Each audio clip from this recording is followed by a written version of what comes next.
If you're new to Charlie's 27 litre Rover SD1, then you might be best watching the video that's linked in the description to this one to get yourself up to speed before you watch it. It's never killed me before, and if it does, it'll only be once. But here's a quick recap of the story so far. Charlie's car is powered by what's essentially a Rolls-Royce Merlin engine, as used in some of the most successful Allied aircraft of World War II, the Spitfire, Lancaster and P-51 Mustang, to name a few. It's a 27 litre V12 with single overhead camber bank and 4 valves per cylinder. Charlie's version was actually built by Rover, who gave their jet engine technology to Rolls-Royce in return for the Merlin, which they removed the supercharger from, called it the Meteor, and used it to power tanks like the Challenger and Centurion. The engine's maximum RPM is about 3,500, so Charlie's used parts from a dust cart drivetrain to increase the revs from the engine by about 2.7 to 1, and behind his homemade adapter sits a Jaguar XJS V12 auto box. His long-term plan for the car has always been to do 200 miles an hour in it, and he came very close at Bruntingthorpe Proving Ground several years ago when he hit 187 before running out of room. That's the trouble with doing 200 miles an hour, you have to have enough room to slow down to a stop again. More power was the answer, he decided, and so he set about building himself a supercharger. That's how Charlie works. When he needs something, he doesn't think, where can I buy one of those? He thinks, how can I make it? He made his first supercharger from the turbo housing of a large Cummins generator engine, driven by a homemade gearbox that turned it at more than 55,000 RPM. However, the boost ratio was all wrong, and the supercharger was taking more than 100 horsepower just to spin it, so Charlie had a rethink.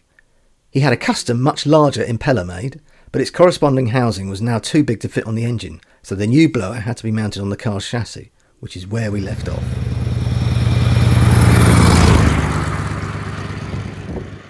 Charlie, you've done it. You've got this supercharger on. No, it's on and it works, and the belt's off at the minute because as it warms up, the little bit of extra pressure it provides leans it out too much. Well, it's not been mapped with us. No. It needs to go. It needs to be insured, go for an MOT, and then it needs to go to be mapped and see what it does. It's stayed together so long, but that's not long, but we'll see. And what's caused the massive delay? It's getting that shaft made. It was getting the shaft done. The thing is, I didn't want to use universal joints, but looking at all the spec on couplings, it was the only way to do it. And you had to use them because the supercharger is now mounted on the body of the car, isn't it? Yeah. The supercharger's on the body, and obviously the engine's going to move a bit. And we only had 9.5 inches to fit the drive shaft in. So the conventional sliding coupling and the piece of tube, no way. So I got a spline cut in one of the brand new yokes and then a short shaft made with a spline to match it. Because there's not going to be much movement that way, just to take that out. I mean, I don't think the engine moves much at all, but you couldn't have a solid shaft, there's no way. No. So, yeah, we just about run right out of space everywhere now. No air conditioning because there's no room for the condenser because the oil coolers had to move, and It does get pretty warm in there as well, doesn't it? Yeah. Probably won't do fantastic mileage in it anymore anyway, but yeah, so we'll see next week. Get some other jobs out of the way and then crack on. I'll get this oil in later today and see if the transmission behaves. I think it's just low on oil, that's all, 'cause it stranded itself out there the other day in the middle of the road. Yeah, they're a bit touchy like that, these TH400s. Just tiny bit, not enough oil, and the trouble is the gearbox is on a slight angle, so the dipstick doesn't really mean anything anymore, right. So it always says there's too much in it, but if it's a bit low, it won't pick up. And the thing is, it'll move backwards and forwards once, and think, oh, that's all right, and then next time you move it, it'll just strand you. Yeah. Oh, it's real good. Yeah. Well, hopefully the MOT will be a clear run, and then we'll should be all right. Yeah. We'll take it from there. Yeah, and see a little road test, and then see if John can do a mapping session. About a week later, we left Charlie's home in Lincolnshire and headed up to John Sleeth Race Cars near Doncaster.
At this point in the mapping session, with the newly supercharged engine starting to make some real power, it became clear that the problems with Charlie's transmission were down to more than fluid level when we lost all drive. We were forced to leave Charlie's Rover at John's, and I gave him a lift home.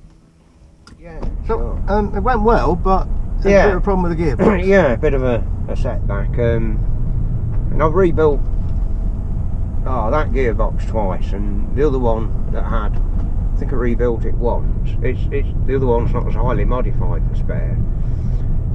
But this one, I rebuilt it. All looked okay, but obviously second gear's let go for some reason. I don't know why. So the easy thing to do there is I'll bring it up and let John rebuild it for me, because he knows more of what he's doing. I mean, I just do it by the book, and hopefully it's okay. But Because of the TH400 and drag races use them a lot, he's built lots of them. He's done a lot of them. Yeah. And, So we're back another day then, Charlie? yeah. But we'll do a bit of a deal. But the blower's working? Yeah, that's all together, and it's making about the power it should for that much boost. So much as you can expect, really. John reckoned that Charlie's exhaust system was probably robbing 100 horsepower from the engine, so Charlie took it off.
Charlie, last I left you, Yeah. Where were we? you were building this supercharger Was I? arrangement. You were, That yeah. long ago. Well, yeah. Well, a few Jeez. things have happened since then, but you know. Yeah. But you've done it. It's working, Oh, yeah. and it's making some serious power now, isn't it? It's we ended up running it at 40,000 RPM at 3,000 engine RPM. So it's running quite a lot slower than the old one, isn't it? Yes, because that was 56,700, and I'm sure this doesn't take anywhere near as much power. And it certainly doesn't heat the charge up as much, which is great, which is only horsepower being wasted. And it's making about £5 a boost. But the thing is, with an engine this size, and the cams, it's Merlin cams, it really livens it up. I mean, when I built this engine, I thought, whoa, what a lemon, you know. It lost all that glorious bottom end power. I thought, oh, I wasted 5 years doing this.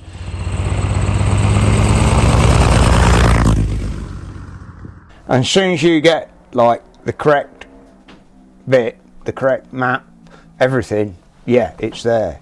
So you reckon it'll do the 200 miles an hour? Yeah, it feels like it will, yeah. Well, you did yeah. 187 with it naturally aspirated. Yeah, and that was only making about probably 600 horse, I would say. What do you think it's making now? Well, +4 on a Merlin at cruise is 800 horse. Right. And this is showing 605 at the rear wheels. Now, John Sleeth said that his drag car, it's 800 horse on the test cell, the engine on its own, and when you put it in the car, you lose a couple of hundred horse. And the other thing with this is we have to run in second gear, otherwise it overspeeds the rollers. Yeah. That is a much easier, neater installation than turbochargers, because you just couldn't fit them in. No. And you've only got to play with the gearing. You've only got to play with your tooth belt pulleys. Well, you've already adjusted it once, haven't And you? yeah, I mean, started off running it a lot slower, and then Built it up. sped it up, tried it down the A1 in the slip road, just in second gear, and you could tell, it was getting the boost. So then up to John's, and he just tidied the map up. But we are now at the top of the injectors. Right. They won't give any more power, so there's no point in gearing the supercharger higher, which be a giggle. But at the end of the day, it goes like a rocket. Yeah. I mean, I know there's a lot of people say, oh, 1,000 horsepower. Well, yeah, they probably haven't at the wheels. And believe me, 605 in this, and it weighs 2 tons. It just goes like you wouldn't believe.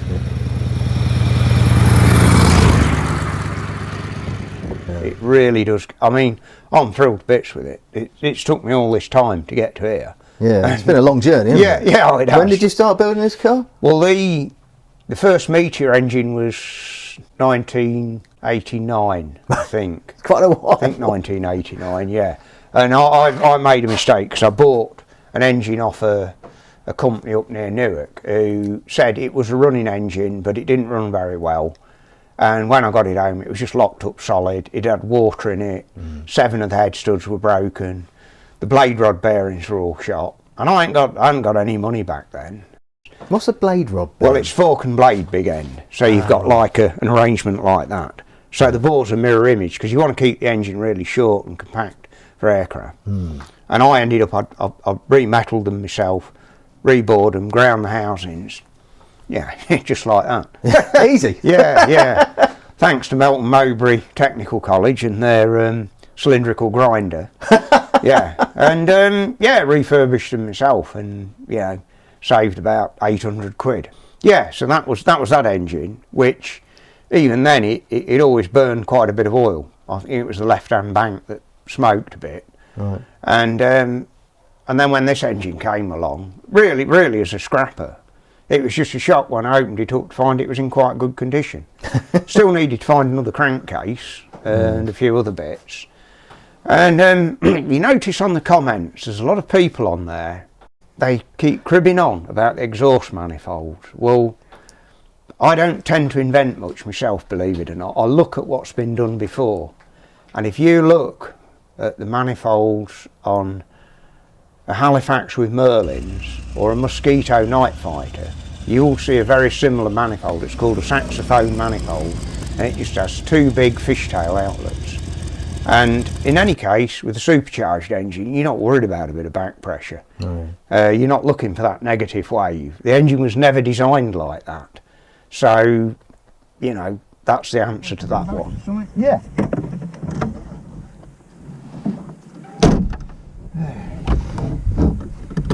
Yeah, I mean, The finest leather upholstery. the Is it running well now then? Is it? Yeah, spot on. The biggest thing is to make it easy to drive. And you've got an engine like this, got to behave perfectly. And you ain't going to do that without EFI and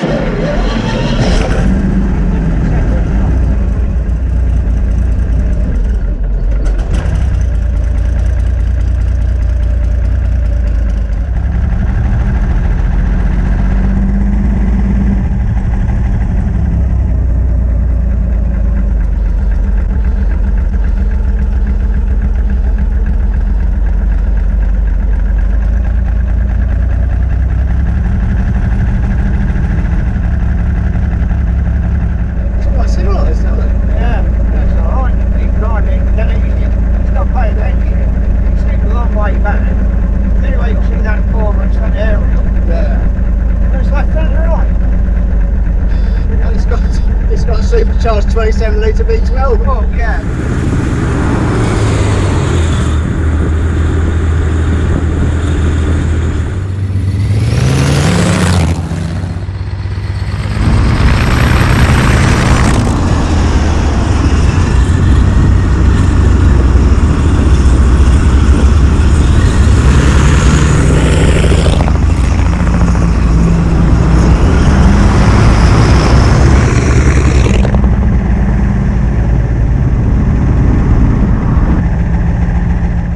There's a bit of a snag with the 200 mile an hour run though, isn't it? Because last time he did it at Bruntingthorpe, and now Bruntingthorpe's sadly unavailable, Bruntingthorpe's isn't just a massive car park now for new cars. So it looks like the only option in this country is Pendine Sands in Wales. Yeah. I wouldn't fancy doing 30 miles an hour on sand, let alone 200. Yeah, something I've never done. I mean, I'm not surprised. I've ridden bikes, off-road bikes on sand. That's a different kettle. And they start to weave bad when you get up about 50 mile an hour. The only other thing would be Elvington. Well, that's not long enough, is it? It's long enough. Yeah, it is long enough. It's just the rough bit at the beginning and the rough bit at the end, and you've got the smooth bit in the middle. Well, luckily this is meant to go on the road, so it can handle a bit of bumps and stuff, but ain't going to be this year now. No. Unfortunately. No. Well, hopefully next summer. Yeah. We'll sort something out. Yeah. Well done. Yeah, thanks. Yeah. And thanks a lot for your time. No worries, See you mate. again soon. Any time. Yeah, any time. Yeah. See you next time. Yeah, keep people happy. Yeah. Keep the viewers happy. Yeah, if you can.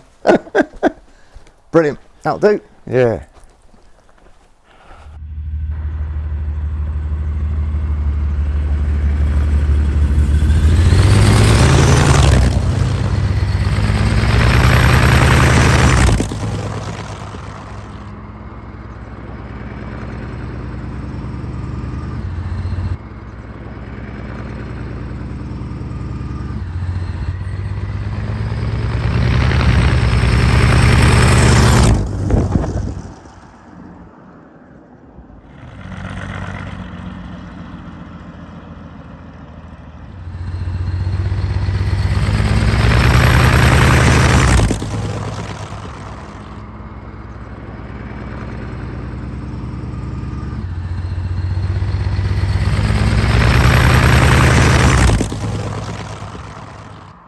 What's this then? This is the new horns for the Rover. What are they? American train horn sound. Runs has a separate compressor, and I've tested them naturally. Yeah. Can you test them now? No, not at the minute. No, that's a shame. I've got to rig a lot of stuff up. Okay. Um, Next time. yeah.